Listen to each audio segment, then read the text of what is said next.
Buenas tardes a todos y a todas. Hoy vamos a presentar la tercera sesión del ciclo sobre migraciones hispanas al Paraguay a lo largo de la historia. Como saben, es un ciclo que venimos realizando a lo largo de estos meses de 2022, un ciclo organizado por la Embajada de Paraguay en España, por el Centro Cultural Juan de Salazar, Centro Cultural de España Juan de Salazar en Asunción, y por el Departamento de Historia Contemporánea de la Universidad Autónoma de Madrid en España. Hoy nos acompaña Eva Morales Raya para dar esta tercera sesión sobre la migración catalana en el Paraguay de entreguerras. Eva Morales es licenciada en Historia, magíster en Estudios Latinoamericanos y desde el año 2015 es doctora en Historia por la Universidad de Barcelona, con una tesis que versó sobre un tema muy parecido al que hoy nos viene a presentar, precisamente, que llevó por título La emigración catalana al Paraguay entre finales del siglo XIX y principios del siglo XX, sociedad, cultura y política. Eva ha realizado diversas estancias de investigación en Asunción entre los años 2009 y 2016 y ha sido miembro del proyecto de cooperación interuniversitaria e investigación científica que fue organizado entre la Universidad de Barcelona y la Universidad Nacional de Asunción y que fue coordinado por la profesora Gabriela Dalla Corte y por el profesor Eric Caballero Campos. Fue un proyecto que tuvo lugar entre 2010 y 2011. Eva es miembro de la Asociación Española de Americanistas desde 2011 y participó en la comisión que organizó el Museo del Inmigrante del Centro Cultural de la República, el Cabildo de Asunción, en 2016. Ha participado en numerosos congresos y simposios internacionales y es autora de diversos artículos en revistas científicas, revistas especializadas y obras colectivas sobre migrantes, migraciones y sobre relaciones culturales internacionales entre España y Paraguay durante los siglos XIX y XX. Ha ejercido además como evaluadora externa de revistas de impacto del ámbito americanista, como la revista de Indias o la revista Temas Americanistas. Actualmente, Eva Morales compagina la investigación con la docencia en educación secundaria en el área de geografía e historia. Bueno, Eva, bienvenida una vez más a este ciclo. Ya participaste con nosotros en el primero de los ciclos de esta naturaleza que hicimos el año pasado sobre vínculos culturales entre España y Paraguay a lo largo de la historia, desde la historia y la literatura. Y hoy, en el día de hoy, te invitamos para que nos hables de ese gran tema de investigación que llevas trabajando unos cuantos años sobre la migración catalana al Paraguay en el tránsito entre el siglo XIX y el siglo XX. Cuando quieras, Eva, te escuchamos.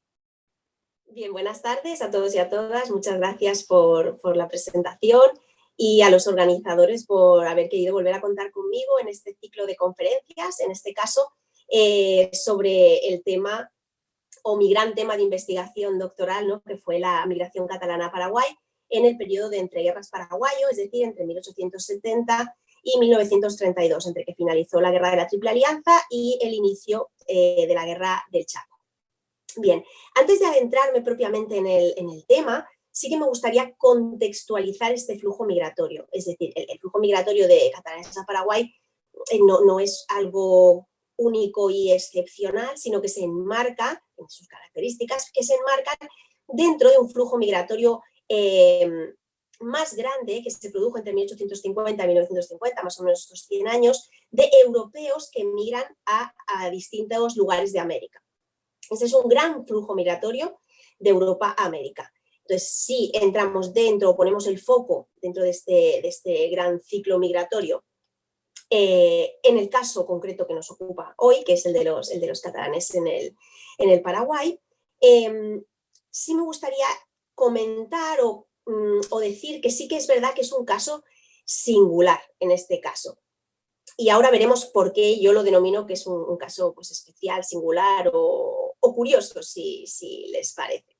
Hay que tener en cuenta que Paraguay en este periodo de tiempo, de estudio, periodo de entreguerras, dentro de este gran flujo migratorio de Europa a América, no era un lugar de referencia. Es decir, los países vecinos recibían un mayor flujo migratorio procedente de Europa. Es decir, que el flujo migratorio que llegó a Paraguay, independientemente de su nacionalidad, mayoritariamente de nacionalidades europeas, también alguna otra nacionalidad, es un flujo migratorio débil o poco numeroso si se compara, como decía, con los vecinos del entorno, de la zona del cono sur latinoamericano en ese periodo, que recibían un mayor volumen de inmigrantes. Pero claro, hay que tener en cuenta que para llegar a Paraguay no se llegaba en barco, digamos, directo desde Europa, como si pasaba si ibas pues a Buenos Aires o si ibas a Río de Janeiro, que podías, digamos, coger una línea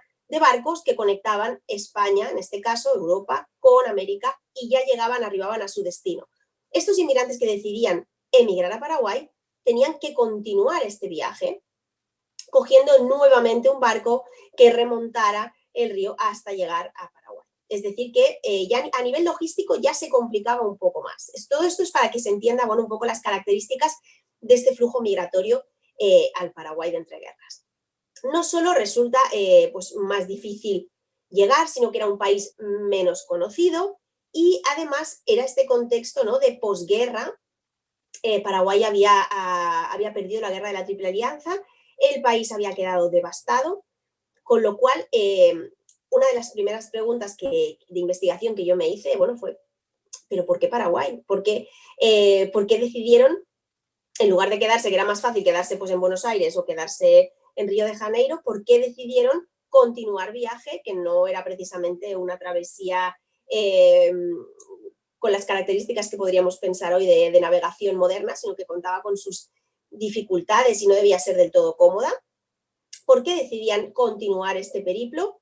¿Y por qué habían elegido este país en concreto, que además estaba pues en ruinas, podríamos decir? Bueno, pues todo eso tiene su explicación. Eso es una de mis primeras preguntas de investigación. ¿Por qué Paraguay?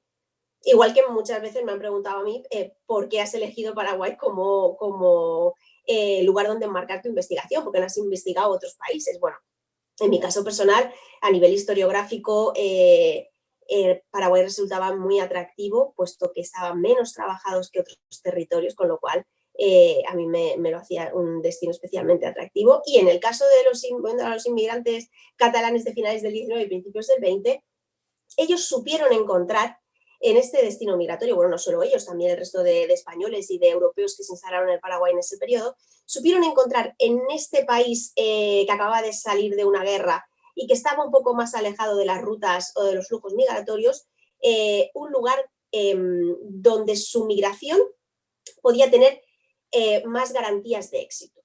Y ahora explicaremos por qué.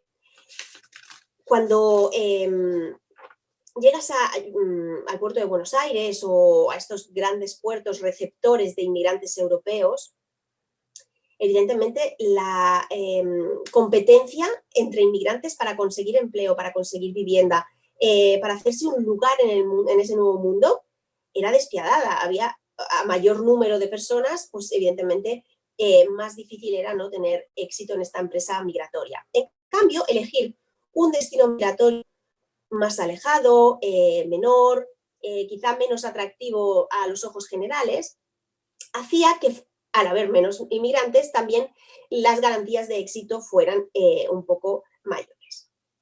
A modo de ejemplo, tenemos un caso que es el de Juan Ríos, que junto con su yerno fundan la Casa Ríos y Jorba, que fue una de las casas comerciales más importantes del país, y la funda justo después del final de la Guerra de la Triple Alianza. Bueno, pues este inmigrante catalán que emigrará junto a su familia y que pone en marcha este comercio, que tuvo mucho éxito, él aprovecha, digamos, su éxito particular para beneficiar o ayudar a otros inmigrantes catalanes que iban llegando a Paraguay. ¿Cómo? Dándoles trabajo en su casa comercial.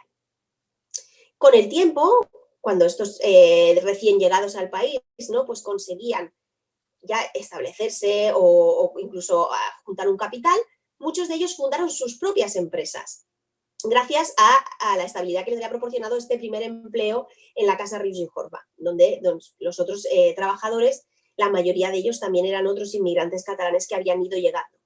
Por lo tanto, estos cuando fundaban sus propias casas comerciales o sus propios negocios, hacían lo mismo, es decir, igual que a ellos los habían ayudado cuando llegaban, ellos intentaban también, si un paisano, un conocido, un familiar, alguien procedente de Cataluña llegaba al país, pues le ayudaban a encontrar casa, a encontrar trabajo, hasta que, bueno, conseguía cierta cierta estabilidad.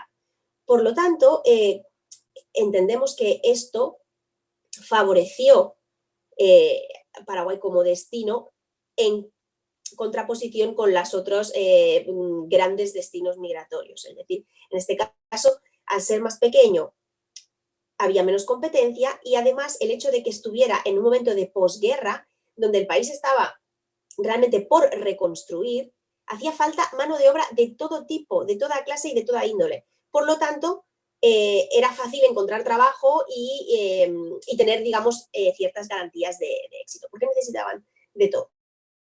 Es verdad que el gobierno paraguayo de la época, los sucesivos gobiernos paraguayos de la época, se esforzaron muchísimo en sus políticas migratorias por atraer un perfil de inmigrante de tipo rural, colonos, que establecer en las colonias agrícolas que habían ido creando y fundando. Fue un modelo migratorio que no prosperó, que no tuvo el éxito esperado por parte de los gobiernos de la época, porque la mayoría de personas que se inscribían como colonos para percibir las ventajas que eso les otorgaba, como pasajes gratuitos o ayudas los primeros tiempos, en realidad eran personas que no conocían el medio rural y evidentemente, y aunque lo conocieran, no conocían el medio rural paraguayo, la localización de algunas de estas colonias, lejos de las vías de comunicación, hacía difícil pues cultivar allí, no todo se podía cultivar, y el desconocimiento eso del clima o de la tierra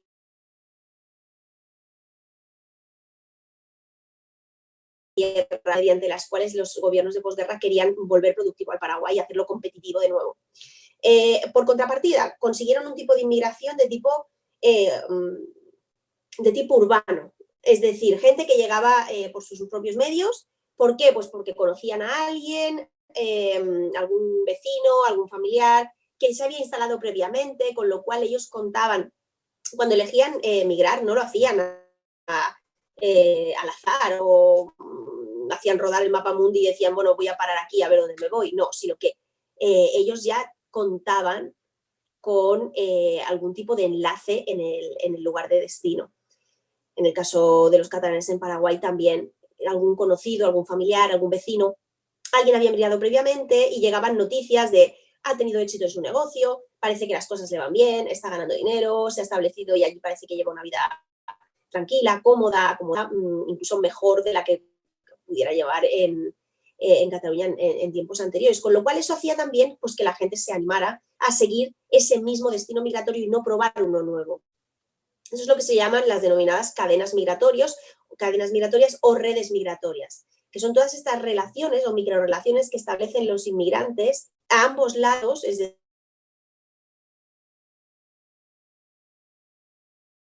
decir, para garantizarse, ¿no? O para tener ciertas garantías de éxito en esta empresa migratoria. Migrar no era fácil, nunca lo ha sido, no es una decisión que se toma de forma aleatoria, sino que es una decisión premeditada, es costoso. Tenemos que pensar que la gente que migraba no eran los más pobres. La gente piensa que los que migran son los pobres, ¿no? Porque buscan, no, si eres muy de un estrato social muy pobre, ni siquiera puedes permitirte el pagarte los pasajes, con lo cual esos directamente ya quedan excluidos, esos sectores sociales quedan excluidos de las corrientes migratorias. Con lo cual, es un perfil, entendiendo cómo eran estos inmigrantes catalanes que arribaron al Paraguay en ese momento, cuál era su perfil, encontramos que son en su mayoría varones, es decir, son hombres jóvenes, solteros, que ya tienen cierto grado de preparación o de experiencia, si no es de estudios, sí experiencia laboral.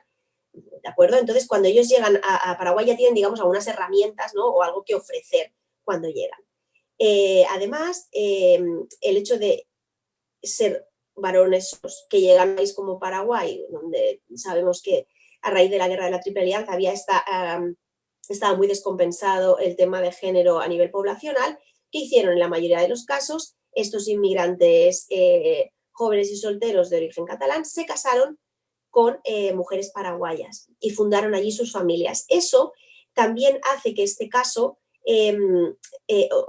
ha propiciado que fuera una migración que se establece de forma definitiva en el país. En otros casos que se pueden estudiar, de otros colectivos o en otros contextos, territoriales, encontramos que es una migración estacional, es decir, que migraban solo una temporada, hacían dinero y regresaban, que había pues un flujo de migración de retorno, gente que no le había ido bien y regresaba. En el caso catalán en Paraguay, el hecho de casarse con mujeres paraguayas y fundar su familia allí les hacía también arraigarse en el país, con lo cual quedan ligados definitivamente al país y en realidad en las fuentes que yo consulté para mi investigación no encontré pues estas, como en otros casos, estas informaciones sobre migraciones de retorno o esta estacionalidad en la inmigración, sino que se establecieron de forma definitiva. ¿Qué más os quería comentar? Todo esto que estoy, digamos, poniendo en valor o en contextos para que también os podáis hacer un poco una idea, un retrato robot de cómo era el perfil del catalán que llegaba a Paraguay en esa época. Pero sí que es verdad que cuando hablamos de migraciones, muchas veces pues, se habla pues, también de cifras, ¿no? Entonces yo durante mi investigación consulté todas las fuentes documentales primarias que encontré, que no fue fácil, y entonces yo hice una estimación propia del porcentaje de inmigrantes que llegaron a Paraguay en el periodo de entreguerras, entre 1870 y 1932, yo lo cifré en 41.191 inmigrantes, y aquí tengo que hacer un inciso. Estas cifras que yo pude extraer, ¿no?, a través de los libros de registro y de las fuentes consultadas, tenemos que pensar que solo tienen en cuenta a los inmigrantes que quedaron recogidos en algún tipo de fuente documental escrita. Es decir, todos aquellos inmigrantes que no entraron de una forma regular, que entraron por sus propios medios, podríamos denominarlos una inmigración irregular, o bien nunca fueron miembros de ninguna sociedad, ni recreativa, ni de socorros mutuos, no entraron por barco, no entraron al puerto de Asunción, que había unos registros también de inmigrantes. Seguro que las cifras que yo proporciono, que son evidentemente estimaciones a partir de las fuentes que yo tengo, no recogen el total de inmigrantes que recibió Paraguay en ese momento, que seguro que fue superior. Lo que pasa es que al no aparecer en las fuentes no lo podemos cifrar.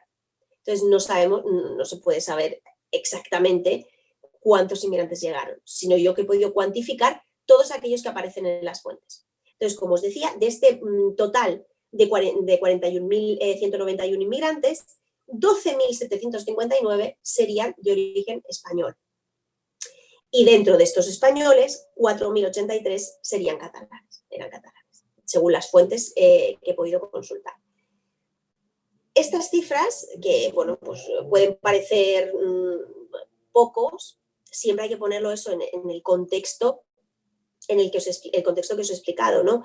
Paraguay no es un destino migratorio de primera orden, está más alejado de las rutas migratorias, acaba de salir de una guerra, está en un proceso de reconstrucción o de construcción nacional, con lo cual estas son las cifras que se manejan en este contexto histórico y territorial.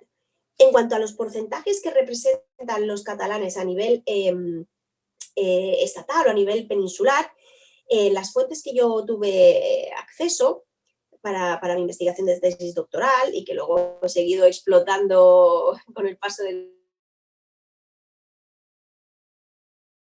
tiempo, porque siempre hay algo elaborando, son sobre todo libros de registro de sociedades como la Sociedad Española de Socorros Mutuos, la Sociedad Recreativa España, el Centre Català, también consulté los registros de soltería, que gracias al trabajo de Martín Romano y Margarita Durán, eso ya estaba, ellos hicieron el vaciado y ellos lo publicaron, con lo cual poder acceder a ese corpus documental también fue de gran ayuda. Bueno, sumando todas estas fuentes documentales con registros de nombres de inmigrantes uno por uno, nombres, apellidos, edad, origen, profesión, dirección, bueno, todas estas informaciones personales que aparecían, como os digo, uno por uno, fueron revisados uno por uno y cuantificados uno por uno por, en este caso a mí me interesaba pues, centrarme dentro de la migración europea y dentro de la española en la catalana en concreto,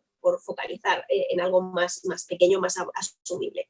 Bueno, pues en cuanto a porcentajes, Los catalanes representarían para este periodo de estudio entre un 38,64% y un 35,4%, que son las cifras que yo pude extraer a partir de estos registros pormenorizados de uno por uno de todos estos nombres. Este porcentaje, o sea, desde el 100% de inmigrantes de origen español que llegaron a Paraguay, que casi, un 35%, casi que rozando un 40% fueran catalanes, eso ya lo hace un caso singular. No solo la elección del destino, que puede parecer exótica o también singular en el contexto de migraciones europeas del momento, de los países americanos, el hecho de que sea la más numerosa, que el colectivo catalán sea el más numeroso dentro de los inmigrantes españoles que se asentaron en Paraguay en esa época, realmente me llevé una gran sorpresa. Evidentemente, cuando empecé a trabajar el tema, no esperaba que fuera justamente la comunidad más numerosa. Siempre uno espera que sean pues, gallegos, vascos, que tradicionalmente y en otros contextos pues, siempre son los que tenían más tradición migratoria o los colectivos más numerosos en cuanto a migración se refiere. Con lo cual, es realmente eso ya, bueno, fue algo sorprendente y singular el hecho de que los catalanes fueran los más numerosos dentro de los inmigrantes españoles que se asentaron en Paraguay en el periodo de entreguerras. No solo fueron numerosos en el contexto paraguayo o en el contexto de inmigrantes españoles que se asentaron en Paraguay, sino que además, por lo que hemos podido ver en estos estudios de caso que he ido realizando, es que también fueron exitosos.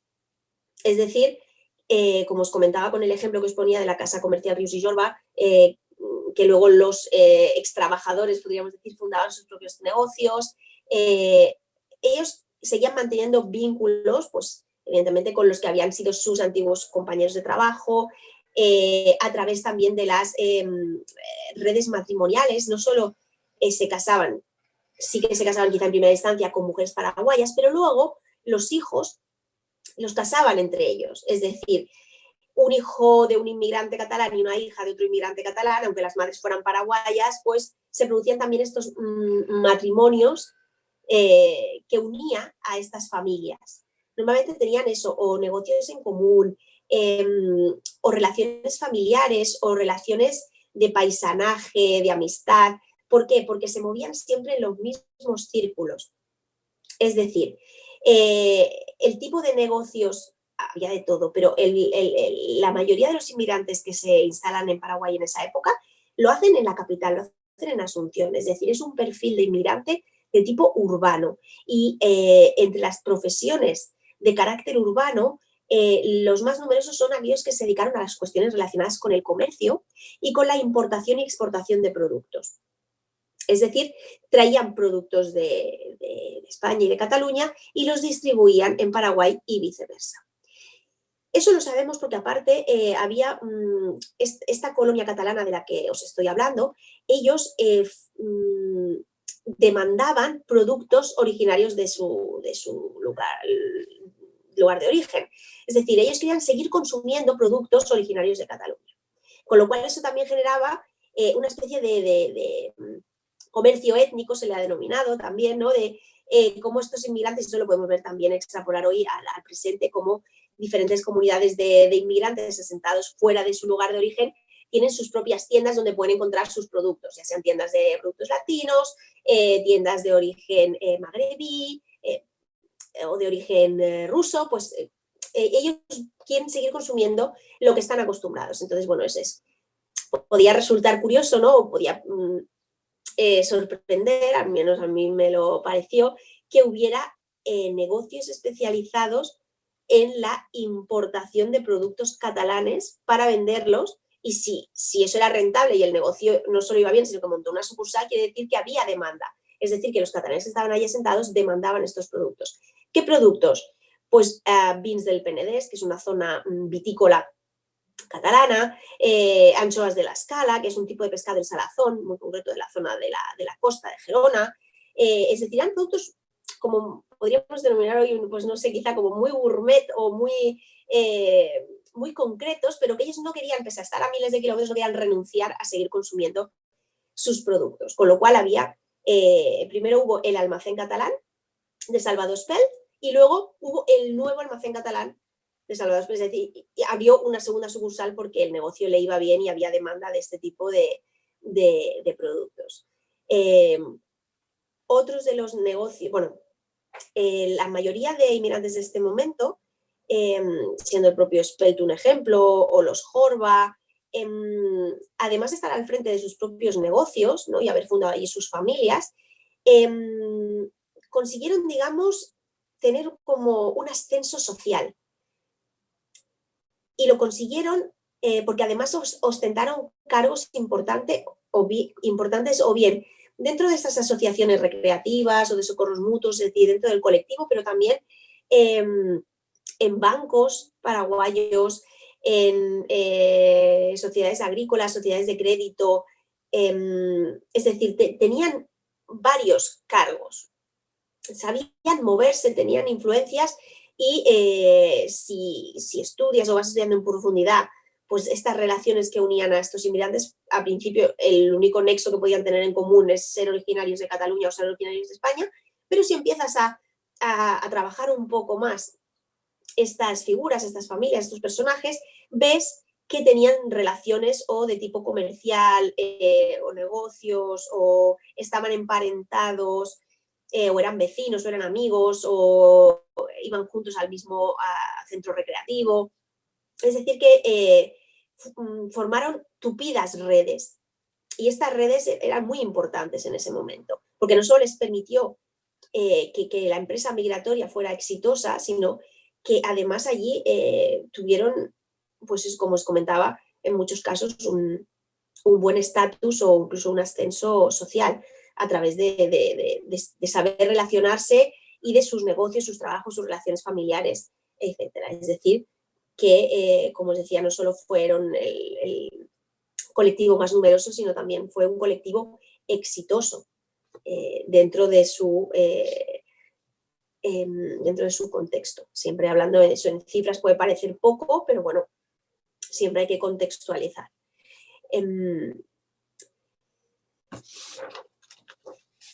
Para finalizar, me gustaría, bueno, pues, hacer un poco de balance, ¿no?, de estos años desde que empecé a estudiar el tema migratorio. Yo ahora os he creado como un perfil robot, ¿no?, de cómo eran estos inmigrantes catalanes que llegaron a Paraguay en ese contexto de migraciones europeas a América, ese periodo paraguayo de entreguerras en el que todo estaba por hacer, en el que fueron, pues eso, personas construidas a sí mismas, ¿no?, a través del esfuerzo y del sacrificio, ¿no?, cómo fundaron sus familias y cómo se establecieron de forma definitiva en el país. Siempre quedan en toda investigación, ¿no?, pues siempre quedan temas, hilos de los que tirar. Por eso os decía que sí que fue un trabajo minucioso, ¿no?, el tener que transcribir nombre por nombre todos los datos de todas las listas de inmigrantes que pude conseguir, que seguro que habrá alguna más que se me escapó y que pues ojalá salga pronto a la luz, ¿no?, para que los investigadores podamos seguir trabajando. Pero realmente estas fuentes son muy ricas. Hasta el momento no habían sido prácticamente estudiadas ni trabajadas y ofrecen información muy interesante, no solo para los investigadores, ¿no?, de decir, bueno, sí, mira, yo estudio este colectivo y claro, a mí me parece interesantísimo, sino también para la población paraguaya actual. La mayoría de familias, todas tienen un origen o español o italiano o alemán o francés, es decir, todas las familias tienen un pasado, ¿no?, un pasado inmigrante, que estaría muy bien que este ciclo de conferencias pues animara a estos paraguayos y paraguayas a averiguar un poco más sobre su historia familiar. Si tienen archivos familiares, pues bueno, que investiguen un poco qué hay, siempre fotografías o documentación de, bueno, que tenían sus abuelos o sus bisabuelos, si tenían negocios, de dónde venían, a qué se dedicaron, o incluso repasar los álbumes gráficos que editó Paraguay en esa época, en los que vemos fotografías de la época, de los negocios, de estas familias, ponemos rostro a estos inmigrantes, que no son solo cifras o que no son solo nombres, sino que cuando consigues ponerle rostro, es decir, ves una foto de estos inmigrantes, bueno, para mí era para mí son como casi como de mi familia, ¿no? Aunque evidentemente pues todos ya traspasaron hace largo tiempo, pero resulta un tema muy interesante, los estudios migratorios en general y los estudios migratorios al Paraguay en particular. O sea que yo espero que con este ciclo de conferencias no solo se aprenda un poco más sobre estos inmigrantes que arribaron al Paraguay, estos inmigrantes de origen hispano, sino que también pues siembre un poco el interés o la curiosidad por conocer más este aspecto del pasado y del presente paraguayo. Así que yo, por mi parte, lo dejaría aquí y espero que haya resultado de vuestro interés y que si hay cualquier pues, pregunta o sugerencia, estaré abierta a contestarlo. Muchas gracias. Bueno, muchísimas gracias, Eva, por tu magnífica exposición. Debo decir que se te notan ya los años de experiencia en la educación media porque has sido sumamente didáctica, muy clara y muy expositiva. He anotado un montón de cosas, la verdad que tengo unas cuantas preguntas, no sé si nos va a dar tiempo a todo, pero sí quería hacer unas cuantas.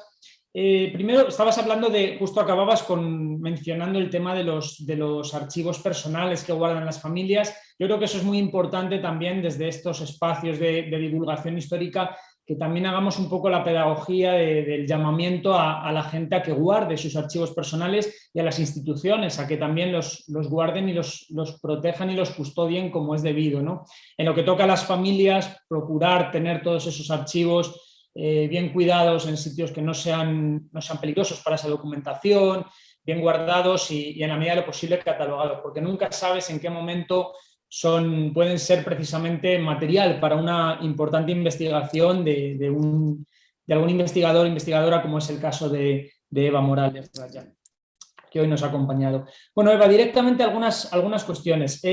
Has hablado de garantía, que era una garantía de éxito el viajar al Paraguay, porque había más competencia en otros países y que la migración catalana a Paraguay había sido, digamos, un ejemplo de éxito, ¿no? Y mencionabas que era eminentemente urbana. Lo mencionabas un poquito más adelante y hablabas un poco de lo rural. Yo quería consultarte precisamente por ese ámbito, porque muchas veces hablamos y en eso me incluyo, yo cuando hablo de Paraguay o escribo sobre Paraguay, utilizamos mucho el nombre del país, pero se nos olvida que realmente muchas veces estamos hablando de una realidad capitalina, hablamos de Asunción.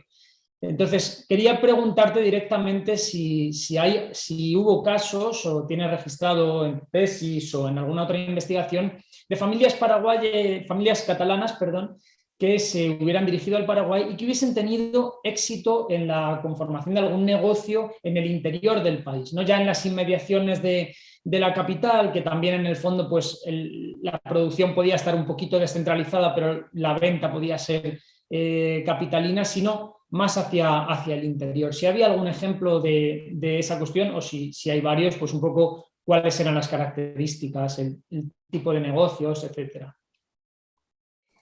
Pues si ya es difícil encontrar documentación sobre la capital en la capital, imaginaros pues para el estudio de las áreas rurales. Es verdad que yo ya desde un principio pues soy una persona muy práctica, entonces a la hora de ponerle límites a mi investigación, decidí que fuera eso el estudio de un tipo de migración que se instaló en la capital. Pero sí que es verdad que cuando vas consultando fuentes y demás, otra de las poblaciones paraguayas que más inmigración española recibió, con lo cual entiendo que también pues habría catalanes, fue Pilar, que es otra población paraguaya que recibió un contingente importante, digamos, era la segunda localidad en importancia a nivel de inmigrantes españoles después de Asunción, en cuanto a número de inmigrantes.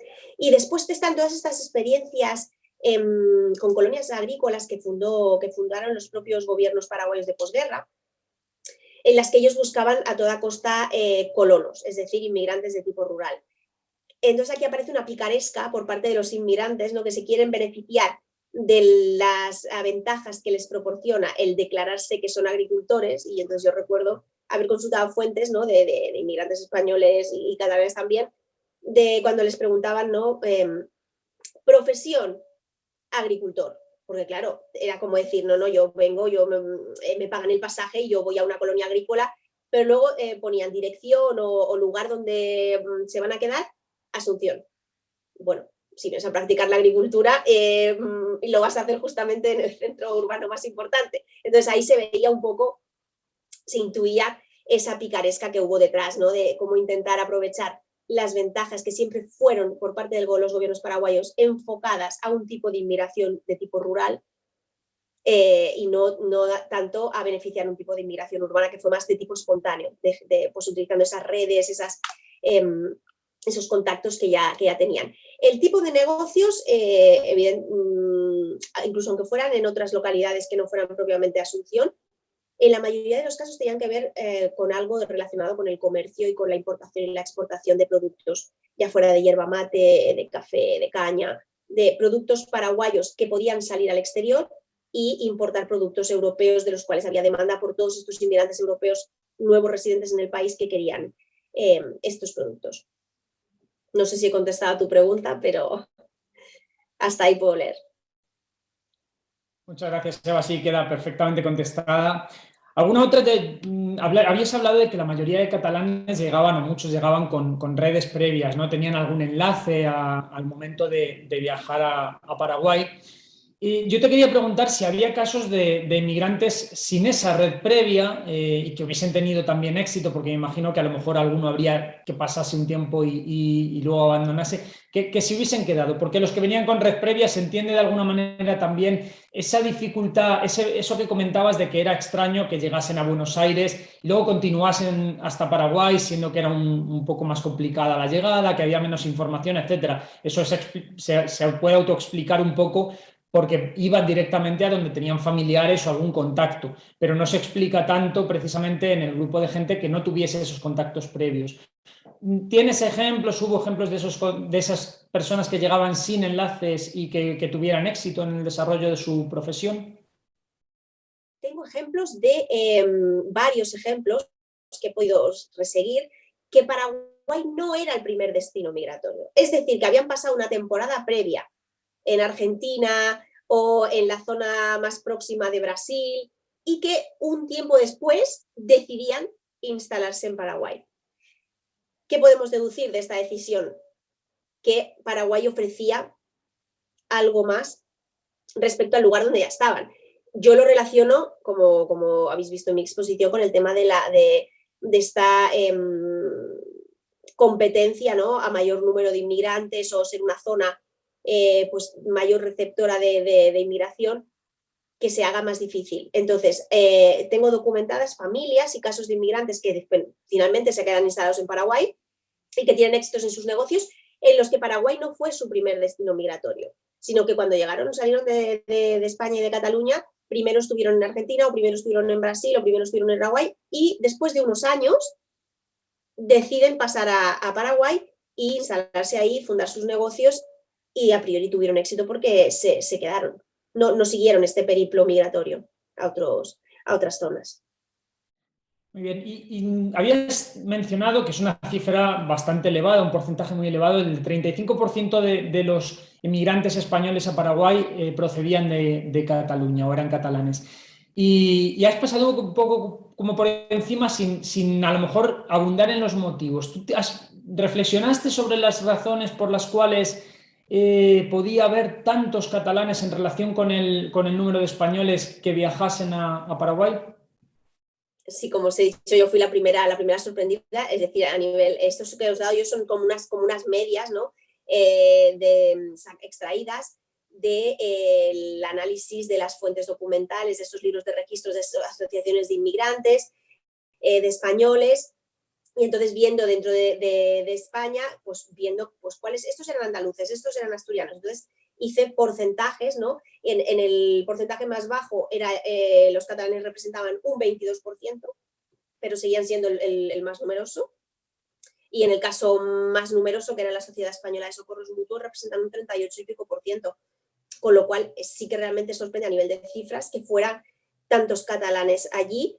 Pero sí que es verdad que vemos que casi todos tienen un perfil muy similar y que todos se dedican más o menos a las cuestiones comerciales, y que eso parece ser que les resulta exitoso y quizá eso tiene un efecto llamada en otros que quieren emular a esos que los han precedido, ¿no? Y que contaban pues con esas redes que de alguna manera les amortiguaban el golpe, ¿no? La primera llegada, porque estas asociaciones de inmigrantes fueran de tipo regional, es decir, el Centre Català, o fueran de tipo nacional, también les proporcionaban pues eso, contactos, incluso aunque no tuvieran los contactos hechos previamente, y tú arribaras a Paraguay en ese momento, tú podías buscar consejo, amparo, soluciones a tus problemas en este tipo de asociaciones de inmigrantes, ¿no? Que cumplían también ese papel o esa labor quizá donde el Estado no llegaba, ¿no? Esa función más social, que donde las políticas paraguayas quizá no llegaban a este tipo de inmigrantes de tipo urbano.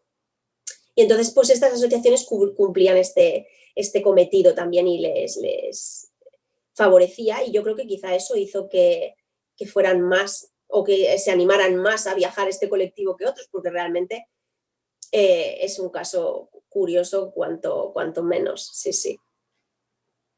Y sobre el punto te quería consultar algo también.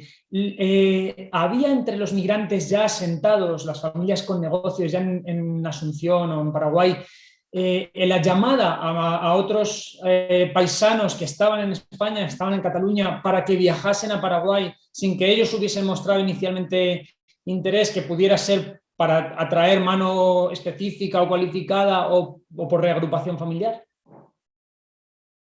Sí, sí, eso tengo. Sí, el caso de esta familia, por ejemplo, la familia Salvador Espel, que es el que fundó el almacén catalán, por poneros un ejemplo. Primeramente, este es uno de los ejemplos que primero no llegaron directamente a Paraguay, sino que primero estuvieron unos años él y su mujer en Argentina. Alguno de los hijos ya nació en Argentina, pero después se instalan definitivamente en Paraguay, y me consta que empiezan a llegar otros familiares procedentes de su localidad de origen. Ellos eran de Rosas, de la costa de Gerona, del norte del Alto Empordà, y entonces tú ves cómo van llegando tíos, sobrinos, porque todos van con el apellido Espel, ¿no? Y las combinaciones, ¿no? Y realmente sí que llegó un número posteriormente a su instalación en Paraguay, y por eso supongo que también ampliaron el negocio familiar y abrieron la sucursal. Este es un ejemplo, podría haber más. Y has comentado también algo que me ha resultado muy curioso, ¿no? Ese emparentamiento entre las familias catalanas al más puro estilo del mundo liberal del siglo XIX, ¿no? Y sobre todo eso que mencionabas del comercio étnico, ¿no? O consumo étnico. ¿En qué medida también, es una pregunta quizá un poco compleja en el fondo, pero ¿en qué medida también podría estar detrás de ese emparentamiento entre familias catalanas algún tipo de interés en mantener, digamos, muy entrecomillado, la etnicidad catalana en aquel momento, en un contexto en que en España el regionalismo y el nacionalismo periférico estaba en auge, estaba en debate? Pues sí, es una cuestión interesante, pero una vez más, yo creo que incluso por encima de estos regionalismos, que sí que es verdad que, sobre todo si consultas el periódico Catalunya, que era la publicación que editaba el Centre Català, que escribían los propios los socios del Centre Català de ese momento, en los que se hablaban de estos temas, ¿no? Pues del regionalismo o del pues, el resurgimiento y de todos estos movimientos culturales, ¿no? Y políticos catalanes. Incluso por encima de eso, yo apostaría una vez más, por la practicidad y por los intereses más que regionales, económicos y de ascenso social. Es decir, los matrimonios no se realizaban solo entre inmigrantes catalanes, sino que pues tengo ejemplos de inmigrantes catalanes que se casan pues, con otro que es andaluz, pero trabajaba en tal sitio. Entonces, bajo mi punto de vista, favorecían más los matrimonios o estas relaciones o estos casamientos de los hijos y tal, más por cuestiones o de ascenso social o de tipo económico y comercial, porque les interesaban estas relaciones, más que por una cuestión de etnicidad o de regionalismo, hasta donde he podido averiguar. Y además de esos intereses, te pregunto si has registrado si había algún tipo de involucramiento político o mezcla, porque también el periodo que analizas se da en un proceso justamente de creación y de desarrollo de los dos grandes partidos tradicionales de Paraguay. ¿Toda esta migración catalana o alguna parte de esa migración catalana llegó a tener involucramiento político, conexiones con la política? ¿Les interesaba o no les interesaba? Si hubo algún tipo de vinculación y sobre todo eso ya serían más inmigrantes quizá de segunda generación, no quizá estos primeros que sí que se preocupaban más pues, por eso, por consolidar su posición, tanto económica, laboral, social, familiar. Quizá esta segunda generación ya, que son hijos de estos inmigrantes, ya están mucho más involucrados en las cuestiones políticas paraguayas. Y en cuanto a las cuestiones políticas peninsulares o políticas catalanas, eso lo he podido yo, bueno, lo poco que se puede ver en los periódicos, en este periódico que editaba el Centre Català, en lo que había diferentes secciones, ¿no? Entonces, pues también se hablaba, pues eso, de los movimientos políticos o corrientes de pensamiento del momento. Pero lamentablemente editaron muy pocos números o se conservan muy pocos números, nada más puede consultar, que si no recuerdo mal, entre 4 y 8 números, aparte eran pues muy poquitas hojas, con lo cual tampoco nos da, no es una fuente como que podamos extrapolar, evidentemente, ni a todo el colectivo catalán tampoco, porque no todos los inmigrantes catalanes eran socis del Centre Català. Igual que no todos los españoles, inmigrantes españoles, eran socios de la Sociedad Española de Socorros Mutuos.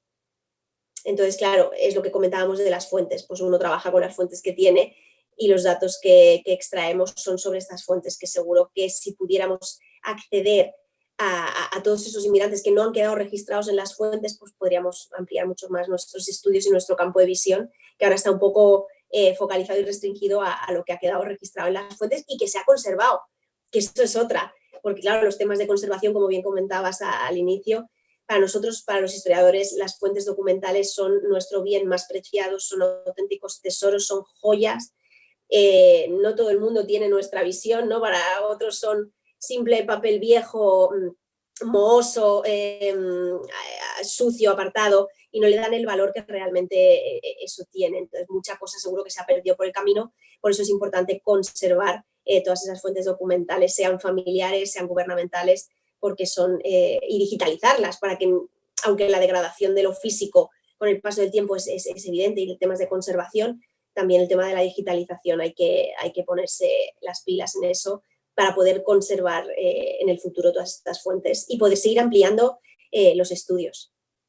Bueno, Eva, pues la verdad que no me queda nada más que decirte, agradecerte. Simplemente mencionarte para que nos cuentes un poco, has hablado de ese atractivo historiográfico que tienen los estudios de Paraguay, porque hay menos competencia también a día de hoy en ese sentido.